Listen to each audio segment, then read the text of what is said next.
విమర్శలన్నీ కూడా చాలా హాస్యాస్పదంగా ఉన్నాయి. మీరు పేరు నాని మాట్లాడినటువంటి మాటల్లో ఏవి కూడా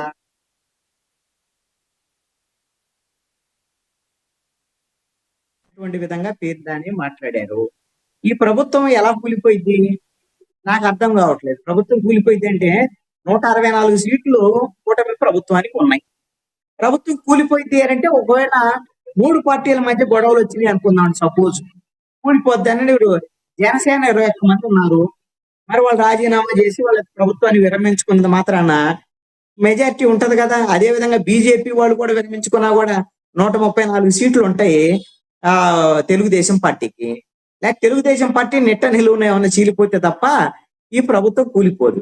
మరి ప్రభుత్వం కూలిపోయింది అనేటువంటి మాటలు నోటికి ఏది వస్తే అది మాట్లాడేటువంటి మాటలు తప్ప ఏమన్నా ఉన్నాయా? 11 సీట్లతో ఏమైనా చేస్తారా? పోనీ మీరేమన్నా 11 సీట్లతో మీరు అసెంబ్లీకే పోలేకపోతున్నారు. మీ ముఖం చూపించలేకపోతున్నాడు జగన్మోహన్ రెడ్డి అసెంబ్లీకి పోయి.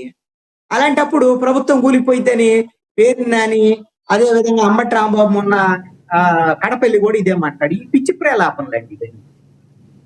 ప్రభుత్వం కూలిపోయింది అనేటువంటి లేదు అంటే ఈ ప్రభుత్వము ప్రజా వ్యతిరేక విధానాలు అవలంబిస్తుంది, ప్రజలను తిరస్కరిస్తున్నారు, వ్యతిరేకిస్తున్నారు, వచ్చే ఎన్నికల్లో వీళ్ళు ఓడిపోతారు, మా వైఎస్ఆర్ కాంగ్రెస్ పార్టీ గెలిచిద్ది అని వాడు చెప్పుకున్నా ఒక అర్థం ఉంటుంది. ఏదన్నా వినటానికి ఒక పద్ధతిగా ఉంటది. మరి ఇది వీళ్ళు మాట్లాడేటువంటి మాటలు అసలు తెలిసి మాట్లాడతారా, తెలియక మాట్లాడతారా, లేదా ఏదో ఒకటి మాట్లాడాలి అని పడికట్టు పదాలు పెట్టుకొని మాట్లాడేటువంటి ధోరణి నాకు అర్థం కావట్లేదు. ఇది ఒకటి ఏంటి అంటే అసలుకి వైఎస్ఆర్ కాంగ్రెస్ పార్టీ ఓడిపోయింది. అసలు ఓడిపోయింది అనేటువంటిది ఎలా ఓడిపోతారు, ఎవరు ఒకళ్ళు ఓడిపోతారు, ఎన్నికల్లో ఓటు గెలుపోవటం సహజం. సరే 11 సీట్లే వచ్చినాయి, అది కూడా సహజమే అని అనుకుందాం. మరి 11 సీట్లు వచ్చినప్పుడు మాత్రం జగన్మోహన్ రెడ్డి రాష్ట్రం వదిలిపెట్టేసి బెంగళూరుకి వెళ్ళిపోయి అప్పుడప్పుడు విజిటింగ్ పొలిటీషియన్ లాగా ఆంధ్రప్రదేశ్కి వచ్చి ఒక ప్రెస్ కాన్ఫరెన్స్ పెట్టేసి మాట్లాడేసి వెళ్ళిపోతే మరి వైఎస్ఆర్ కాంగ్రెస్ పార్టీని అసలు ప్రజలు ఎందుకు గుర్తుంచుకోవాలి? ఎందుకో ప్రతిపక్ష పార్టీగా అసలు వాళ్ళ గురించి ఆలోచించాలి. అసలుకి వీళ్ళు ఇప్పుడు ప్రతిపక్ష నాయకుడు లేడు ఆంధ్రప్రదేశ్ లో, మాట్లాడేది లేదు. ఎప్పుడు ఆయన ప్రెస్ కాన్ఫరెన్స్ పెట్టి నాకు తెలిసి ఆ మావిగన్ దెబ్బకి ఆయన మళ్ళీ పారిపోయినట్టు ఉండడం. మావిగను లేదు, వ్యవహారం లేదు, ఆయన జోకర్ లాగా అయ్యాడు అని జనం అందరని ఆయన్ని ఇచ్చేసేసరికల్లా, ట్రోల్ చేసేసరికల్లా ఇక భయపడి పారిపోయాడు దెబ్బకి. మరి మధ్యలో వచ్చాడు కూడా, నిన్న మొన్న వచ్చినట్టున్నాడు. మరి ఇప్పుడు ప్రెస్ కాన్ఫరెన్స్ వ్యవహారం ఏమి లేవు జగన్మోహన్ రెడ్డి. ఇప్పుడు ఈ పేరుని గుడివాడ అమర్నాథ్, అంబటి రాంబాబు వీళ్ళు నియోజకవర్గ స్థాయి నాయకులు, వీళ్ళు మాట్లాడితే రాష్ట్ర స్థాయి నాయకులని మనం డిబేట్లు పెట్టుకోవాల్సినటువంటి పరిస్థితి. ఎందుకు వైఎస్ఆర్ కాంగ్రెస్ పార్టీకి ప్రతిపక్ష నాయకుడు కనపడకుండా పారిపోయినటువంటి పరిస్థితుల్లో వీళ్ళు మాట్లాడే పిచ్చి వ్యవహారాలు దీన్ని బట్టి వైఎస్ఆర్ కాంగ్రెస్ పార్టీ వైపు భవిష్యత్తులో జనం చూసేటువంటి పరిస్థితి కనపడటం లేదు. ఇంకొకటి ఏంటి అని అంటే చెప్పండి. ఇంకొకటి ప్రధానంగా ఎప్పుడు పవన్ కళ్యాణ్ మాట్లాడినా ఏదో రకంగా పేరుని నాని ఇమీడియట్లీ రావడం, అంబటి రాంబాబు ఇమీడియట్లీ రావడం, ఇలా స్పందించడాన్ని ఎలా చూడాలంటారు?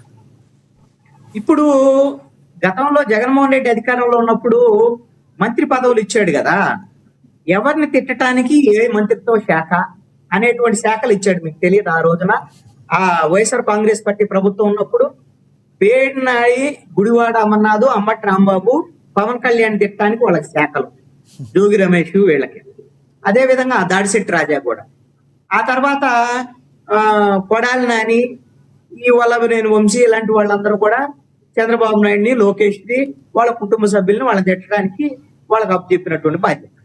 ఈ విధంగా ఎట్లా చేసి అయ్యా నువ్వు మంత్రి పదవులు వ్యవహారం ఇవన్నీ ప్రభుత్వ పాలన వ్యవహారము, రాజకీయ ప్రత్యర్థులను తిట్టించడానికి కాదు, జగన్మోహన్ రెడ్డి ఇలాంటి పిచ్చి పనులు ఏందని ముఖ్యమంత్రి ఇస్తే అని ముఖ్యమంత్రి నుంచి దించేశారు జనం. ఇప్పటికీ కూడా మరి వాళ్ళకేమి ఆ విషయంలో కనీసమైనటువంటి అవగాహన రాలేదు, కనీసం దాని పద్ధతి మార్చుకున్నటువంటి పరిస్థితి లేదు. ఇప్పుడు మళ్ళీ పవన్ కళ్యాణ్ తిట్టడానికి ఇదే పేరు నాని, అంబటి రాంబాబు, గుడివాడ అమర్నాథ్ మరి కొద్దిగా అటు ఇటుగా ఉన్నట్టున్నాడు. మరి ఆయన ఉంటాడో పోతాడో తెలియనటువంటి పరిస్థితి వైసీపీలో. అందుకని ఆయన పెద్దగా వైసీపీ జనసేన గురించి మాట్లాడుతున్నారు. ఇప్పుడు పవన్ కళ్యాణ్ వచ్చినప్పుడల్లా రాజకీయ ప్రత్యర్థి మాట్లాడొచ్చు, తప్పేం లేదు. పవన్ కళ్యాణ్ గురించి నేరుగా జగన్మోహన్ రెడ్డి కూడా మాట్లాడచ్చు. ఇక్కడ ఏదైనా సరే పవన్ కళ్యాణ్ లేవనెత్తినటువంటి అంశాల మీద అభ్యంతరాలు ఉంటే చెప్పాలి. ఇప్పుడు పవన్ కళ్యాణ్ అమరావతికి సంబంధించినటువంటి విషయం మీద అమరావతి జై అమరావతి అంటే అది కేవలము ఆ ప్రాంతానికి సంబంధించినటువంటి దగ్గర అనుకునేదానికి అవకాశం ఉంటుంది. మీరు త్యాగం చేశారు రైతులు, మీరు జై ఆంధ్రప్రదేశ్ అంటే ఆంధ్రప్రదేశ్ మొత్తానికి సంబంధించినటువంటి 5.5 కోట్ల మంది ప్రజలకు సంబంధించినటువంటి వ్యవహారము. ఈ 5.5 కోట్ల మంది ప్రజలకు సంబంధించినటువంటి రాష్ట్రానికి సంబంధించినటువంటి రాజధాని అమరావతి. అందుకని ఒక్క జై అమరావతి వరకే పరిమితం అవ్వద్దు, జై ఆంధ్రప్రదేశ్ అనండి ముందు, తర్వాత జై అమరావతి అనండి అని చెప్పాడు.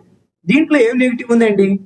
నాకైతే అర్థం కాలే. ఇది అమరావతికి పవన్ కళ్యాణ్ వ్యతిరేకమని, అమరావతి వ్యతిరేకిస్తున్నారు పవన్ కళ్యాణ్ అని, మరి ఇది వాళ్ళకి ఎలా అర్థమైందో తెలియదు నాకైతే మాత్రము.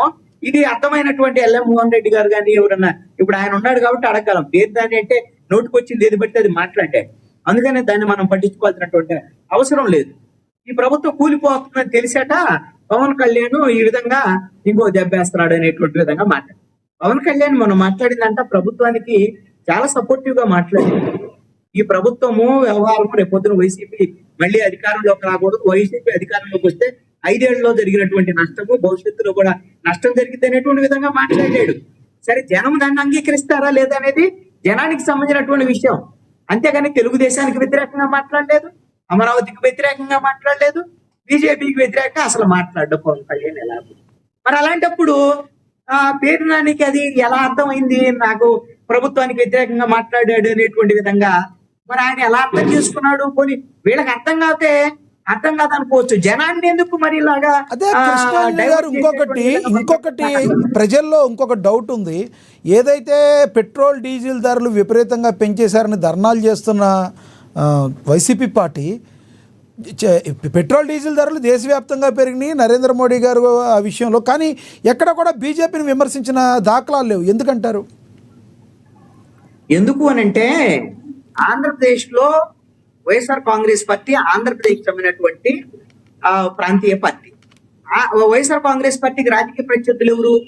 ఆంధ్రప్రదేశ్ లో ఉండేటువంటి కూటమి ప్రభుత్వం. మరి ఇప్పుడు డబుల్ ఇంజిన్ సర్కార్ అనేటువంటిది కేంద్రంలో ఉండేటువంటి ప్రభుత్వం పెంచిన, ఆంధ్రప్రదేశ్ లో ఉండేటువంటి ప్రభుత్వం కూడా ఎన్డీఏ ప్రభుత్వమేగా. మరి అలాంటప్పుడు ఎన్డీఏ ప్రభుత్వం అయినటువంటి ఆంధ్రప్రదేశ్ లో ఉండేటువంటి చంద్రబాబు నాయుడిని, అదే విధంగా పవన్ కళ్యాణ్ ని, వీళ్ళని ఏది ఈ పెట్రోల్ డీజిల్ కి సంబంధించినటువంటి రేట్ల పెంపు మీద వాళ్ళనే విమర్శిస్తారు వైఎస్ఆర్ కాంగ్రెస్ పార్టీ. అదే తప్పేం కాదు. బీజేపీనే విమర్శించాలి, కేంద్ర ప్రభుత్వాన్ని విమర్శించాలి అని అనుకోవటం మాత్రం ఖచ్చితంగా అసంబద్ధమైనటువంటి వాదన. నేను ఇప్పుడే ఒక వీడియో చూశాను. నారా లోకేష్ ఒక సభలో, ఎక్కడో ఎన్నికల సభలో మాట్లాడుతున్నాడు. ఆయన మాట్లాడినటువంటి మాటలు ఏంటి అనంటే, రేపొద్దున ఎన్డీఏ ప్రభుత్వం కింద డబుల్ ఇంజిన్ సర్కార్ వస్తే డీజిల్ పెట్రోల్ రేట్లు తగ్గిస్తాము, అదే విధంగా వైఎస్ఆర్ కాంగ్రెస్ పార్టీని ఓడిస్తే డీజిల్ రేట్లు ఇంకా తగ్గుతాయి, పెట్రోల్ రేట్లు తగ్గుతాయి ఇంకా అని కూడా ఆయన చెప్పాడు. పెంచడం సంగతి తర్వాత, మీరు ఇప్పుడు ఎందుకు పెంచారు అనే దానికి మరి కూటమి ప్రభుత్వం, ఆంధ్రప్రదేశ్ ప్రభుత్వం సమాధానం చెప్పుకోవాలి. లేదు అంటే మా దగ్గర ఏం లేదు, నరేంద్ర మోడీ పెంచాడు, నరేంద్ర మోడీ పెంచినప్పుడు మేమేం చేయలేము, కాబట్టి నరేంద్ర మోడీని మీరు వెళ్ళి అడుక్కోండి అని చెప్పానండి వైఎస్ఆర్ కాంగ్రెస్ పార్టీ. జనానికి కూడా అదే చెప్పానండి. మాకేం లేదు, మా వల్ల కాదు, మేము ఆ రోజున ఎన్నికల్లో చెప్పిందంత అబద్ధము, లేదా మా వల్ల కాదు, మా చేత కాదు. వైసీపీ పార్టీ వాదనలో ఇంకొకటి ఉంది, పక్క రాష్ట్రాల్లో కంటే ఏపీలోనే ఎక్కువ పెరిగిందని చెప్తున్నారు. పక్క రాష్ట్రాల్లో పెరిగిందా లేకపోతే ఇంకో రాష్ట్రాల్లో పెరిగిందా, అన్ని చోట్ల ఒకే రకంగా పెరిగినా ఆంధ్రప్రదేశ్ లో ఉండేటువంటి పెట్రోల్ డీజిల్ రేట్లు మిగతా రాష్ట్రాలకు సంబంధించినటువంటి డీజిల్ రేట్లు కన్నా ఎక్కువ ఉన్నాయి లీటర్కి. ఈ విషయాన్ని వాళ్ళు ఎలా కన్వే చేశారు నాకు తెలియదు, కానీ అన్ని దేశవ్యాప్తంగా ఒకే తరహాలో పెరిగినటువంటి మాత్రాన దేశంతా పెరిగింది కాబట్టి మనకంతా బాగానే ఉంది, మనం భరిద్దాము అని అనుకోని ఎవ్వరు అనుకోరు. ప్రజలు కూడా దీన్ని వ్యతిరేకిస్తున్నారు. పెట్రోల్ డీజిల్ ధరల పెరగటాన్ని ప్రజలు వ్యతిరేకిస్తున్నారు.